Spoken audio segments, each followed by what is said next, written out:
सबसे पहले हम शुरुआत करते हैं दोस्तों टीबी के बारे में बेसिक जानकारी के साथ में। तो सबसे पहले तो हम समझते हैं कि टीबी की बीमारी आखिर होती क्या है। टीबी इसका फुल फॉर्म होता है ट्यूबरकुलोसिस। शॉर्टकट में इसको हम टीबी बोलते हैं। ट्यूबरकुलोसिस एक बैक्टीरिया इन्फेक्शन के माध्यम से फैलता है। उस बैक्टीरिया का नाम है माइकोबैक्टीरियम ट्यूबरकुलोसिस। तो टीबी की बीमारी बैक्टीरिया से फैलती है जिसका नाम है माइकोबैक्टीरियम ट्यूबरकुलोसिस। देखिए, टीबी की जो बीमारी होती है ना, ये प्रैक्टिकली देखा जाए हमारी बॉडी के किसी भी हिस्से को प्रभावित कर सकती है। लेकिन ज़्यादातर जो टीबी की बीमारी है हमारे लंग को प्रभावित करती है, मतलब फेफड़ों को प्रभावित करती है। एंड जो लंग्स के अराउंड में जो लाइनिंग रहती है वो वाला एरिया जिसको हम प्लूरा बोलते हैं, लिम्फ नोड है, इंटेस्टाइन है, स्पाइन है, यहाँ तक कि हमारा दिमाग भी इससे प्रभावित होता है टीबी की बीमारी से। कैसे करके ये बीमारी एक जगह से दूसरी जगह फैलती है? तो जैसे कि कोई टीबी का मरीज है ना, उसके संपर्क में यदि हम आते हैं, वो छींक रहा है, खांस रहा है, तो छींकने और खांसने के माध्यम से बैक्टीरिया हवा के माध्यम से एक व्यक्ति से दूसरे व्यक्ति तक फैल जाते हैं। ये एक एयरबॉर्न इन्फेक्शन होता है जो कि यदि आप इन्फेक्टेड व्यक्ति के क्लोज कांटेक्ट में आते हैं, स्पेशली डेंसली पॉपुलेटेड स्पेस जहाँ पर वेंटिलेशन भी अच्छा खासा नहीं है, खुली हवा तक नहीं आती है, तो वहाँ पर इन्फेक्शन ज़्यादा होता है। सिम्पटम की यदि हम बात करें तो वही बोला जाता है, सबसे पहला जो इसका लक्षण रहता है ना, वो खांसी के साथ। तो इस प्रकार से देखा जाए, जैसे खांसते हैं तो खांसते टाइम बलगम आना और कभी कभी खांसी के साथ साथ खून भी आने लगता है, तो ये सबसे बड़ा लक्षण होता है। इसके अलावा जो टीबी के मरीज रहते हैं ना, वो एकदम दुबले पतले रहते हैं, पूरा हड्डी के जैसे, देखने में भी हमको डर लगने लगता है। दूसरा लक्षण ये होता है।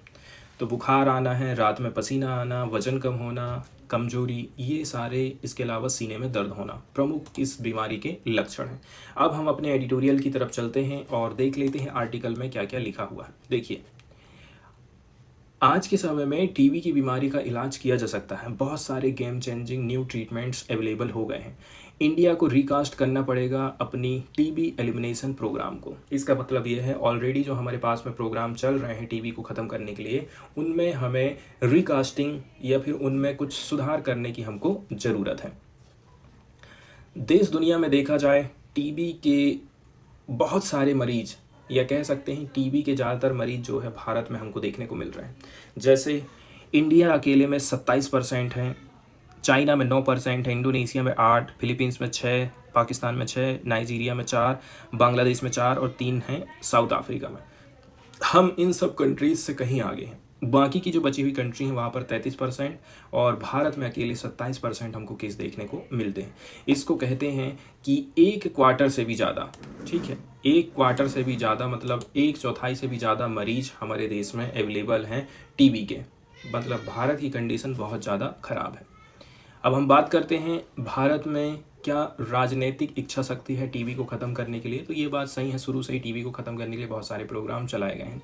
2023 में addressing the big challenges of missed TB case, 25 lakh patient were diagnosed in India as having TB.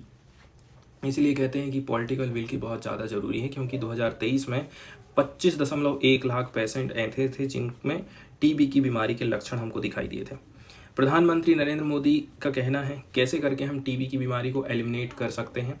तो हमको जो है इनोवेट करना है, डिप्लॉय करना है प्रूवन टेक्नोलॉजीज़ को, एंड इसके बाद इस चीज़ को लोगों तक पहुंचाने का काम भी हमारा ही है, ऐसा प्रधानमंत्री ने आगे।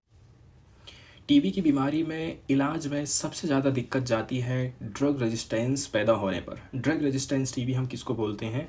जब हम किसी मरीज को टीबी का इलाज दे रहे हैं, ट्रीटमेंट दे रहे हैं, ट्रीटमेंट से भी उस बीमारी में कोई असर ही नहीं पड़ रहा है, ऐसी कंडीशन को हम बोलते हैं ड्रग रेजिस्टेंस टीबी। इसको भी अलग अलग तरीके से डिवाइड कर दिया जाता है, जैसे कि मल्टी ड्रग रेजिस्टेंस टीबी, जिसको MDR टीबी बोलते हैं। एक होता है एक्सटेंसिवली ड्रग रेजिस्टेंस टीबी, इस एक होता है, ठीक है, MDR, और दूसरा होता है XDR। तो दो प्रकार से इसको हम डिवाइड कर देते हैं। तो it has been encouraging to learn that India will soon introduce the World Health Organization recommended shorter regimen for drug resistance TB। ये बहुत अच्छी बात है कि भारत अब WHO के हिसाब से ट्रीटमेंट करेगा ड्रग रेजिस्टेंस TB का। करंट में देखा जाए 13 से 14 गोली हमको डेली खाना पड़ता है, ठीक है, और कुल मिलाकर के देखा जाए ना, if are on the short 9 to 11 month regimen, तो आप ये सोच लीजिए कि आपको डेली डेली गोली खाना है, और 9 से लेकर के 11 महीने की छोटी अवधि के लिए उपचार ये लोग लेते हैं, तो उनको प्रतिदिन 13 से 14 गोली खानी पड़ती है। या फिर मरीज को 18 से 24 महीने की लंबी अवधि के लिए उपचार देना पड़ता है, तो इनको प्रतिदिन कितना 4 से 5 गोली खाना पड़ेगा। या तो आप शॉर्टकट ट्रीटमेंट लीजिए, या तो फिर आपको लॉन्ग वाला ट्रीटमेंट लेना पड़ेगा। लेकिन इसके गंभीर दुष्प्रभाव होते हैं, जैसे कि सुनने की हमारी क्षमता कम हो जाती है, यहाँ तक कि मनोविकृति भी आ सकती है। इस प्रकार से इसके लक्षण होते हैं। हीयरिंग एंड साइकोलॉजीज इफ़ेक्ट हमारी बॉडी के ऊपर पड़ता है।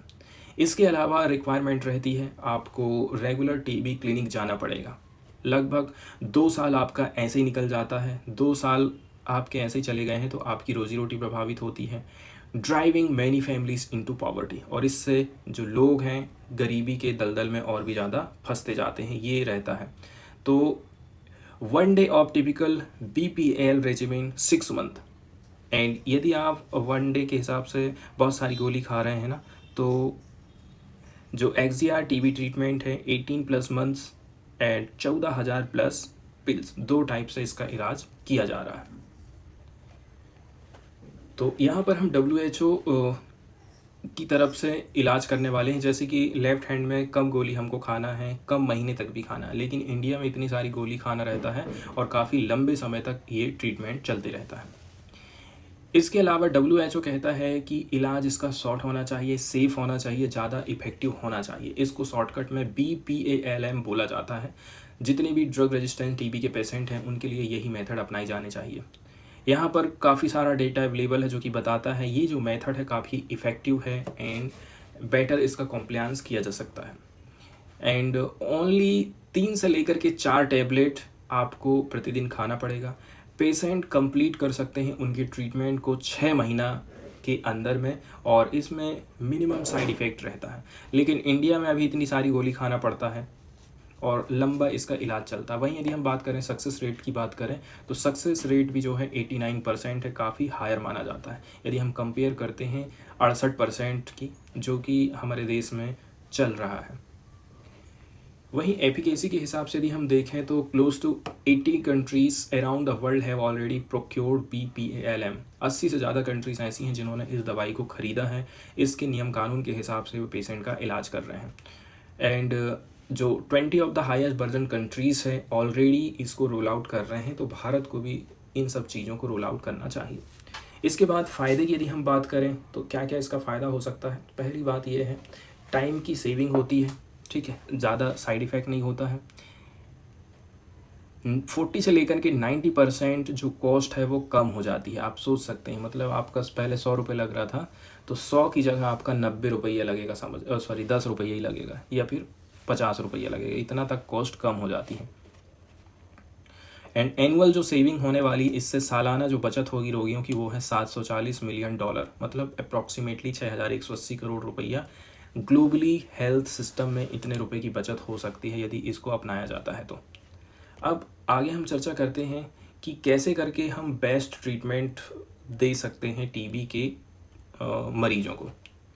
सबसे पहली बात हो जाती है कि हम कैसे करके टीबी के पेशेंट की पहचान करेंगे, तो इसके लिए Mantoux skin test, interferon gamma release assays, sputum culture है एंड एक्सरे है। ये ऐसे कुछ टेस्ट यहाँ पर हमको दिखाई दे रहे हैं टीबी की बीमारी का टेस्टिंग यदि करना है तो। जैसे कि सबसे पहले भारत को क्या काम करना पड़ेगा, क्विक स्क्रीनिंग करना पड़ेगा। जल्दी से जल्दी ज़्यादा से ज़्यादा हमको जांच करना पड़ेगा कि किस व्यक्ति को ये बीमारी फैली है, ताकि और भी आगे इसको फैलने से हम रोक सकें। इसके अलावा प्रोएक्टिव अप्रोच हमको लाने की ज़रूरत है, जैसे कि हमारा जो हेल्थ डाटाबेस है उसको मॉडर्नाइज करना है। GIS मैपिंग का इस्तेमाल कर सकते हैं। वल्नरेबल जो पॉपुलेशन है, जैसे कि ऐसे व्यक्ति जिनको कोमॉर्बिडिटीज़ है, मतलब माल न्यूट्रिशन है, डायबिटीज़ है, HIV है, ऐसे व्यक्ति को ज़्यादा ये बीमारी घेरती है, तो इन लोगों की मॉनिटरिंग ज़्यादा ज़रूरी है। इसके अलावा यदि पहले कभी किसी को कोरोना के लक्षण रहे हैं, एट रिस्क कम्युनिटीज़ हैं जो कि स्लम्स में रह रहे हैं, प्रिजन्स में रह रहे हैं, जो कि होमलेस हैं, इन लोगों की स्क्रीनिंग बहुत ज़्यादा ज़रूरी हो जाती है। इसके बाद targeted multi disease focused screening drives हमको लेकर के आना है। मल्टी डिसीज़ फोकल्ड स्क्रीनिंग हमको लेकर के आना है। इसको कंडक्ट किया जा सकता है ताकि हम टीबी के केस को डिटेक्ट कर सकें, अर्ली डिटेक्शन हम कर सकें। ठीक है। फैक्ट वाली बात यह है, हाल फिलहाल में कुछ रिसेंट एविडेंस प्राप्त हुए हैं जो कि हाईलाइट करते हैं कि काफ़ी बड़ी मात्रा में लोग ऐसे हैं जिनको पल्मोनरी टीबी है। ठीक है। इस टीबी की ये खास बात है कि हमें किसी प्रकार के लक्षण ही दिखाई नहीं देते, जैसे कि उस व्यक्ति को कफ नहीं आ रहा, फीवर नहीं आ रहा, वेट लॉस नहीं हो रहा है, रात में पसीना नहीं आ रहा है, ये सारे लक्षण उसको दिखाई नहीं दे रहे हैं। इसके बाद एक और मेथड होती है जिसको हम बोलते हैं चेस्ट एक्सरे। इसके माध्यम से भी हम इस बीमारी का पता लगाते हैं। तो जो नेशनल टीबी प्रिवलेंस सर्वे आया था 2019-21 का, वो हाईलाइट करता है कि चेस्ट एक्सरेज का कितना इम्पोर्टेंस है, जिसमें डिटेक्ट किया गया था 42% जो टीबी के केसेस हैं that would have otherwise been missed, जो कि इतने सारे केसेस अभी तक मिस हो चुके हैं। अब हमको टेक्नोलॉजी जो एडवांस होते जा रही है उसकी तरफ आगे बढ़ना है। पोर्टेबल हमारे पास एक्सरे मशीन होना चाहिए, आर्टिफिशियल इंटेलिजेंस वाले इसमें टूल होना चाहिए। ये सारी जो चीज़ें हैं वो हमारा जो डिले है टेस्टिंग का उसको कम कर सकते हैं। Particularly remote and under resourced areas में इन सब चीज़ों का इस्तेमाल किया जाना चाहिए। इसके बाद अगला जो टेस्ट किया जाता है वो होता है रैपिड मॉलिक्यूलर टेस्ट के माध्यम से। तो ये भी काफ़ी कहना चाहिए मॉडर्न टाइप की टेक्निक है। यहाँ पर काफ़ी क्रिटिकल ज़रूरत है कि हम एक्सपांड करें रैपिड मॉलिक्यूलर टेस्ट को over less sensitive microscopy method for faster detection and drug resistant profiling.